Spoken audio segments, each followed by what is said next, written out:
அவற்றுக்கிடையே அல்லாஹ் தீர்ப்பளிப்பான். கொம்பு உள்ள ஆடு கொம்பு இல்லாத ஆட்டை முட்டியதற்காகவும் அப்போது பழிவாங்கப்படும். சுப்ஹானல்லாஹ். அல்லாஹ்வுடைய நீதம் மறுமை நாள்ல எப்படி இருக்குமாரு?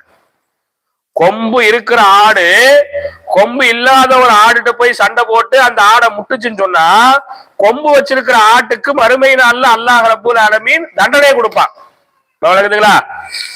புரியுதா? கொம்பு இல்லாம ஒரு ஆடு இருக்கு, கொம்பு வச்சு என்ன இருக்கு, ஒரு ஆடு இருக்கு.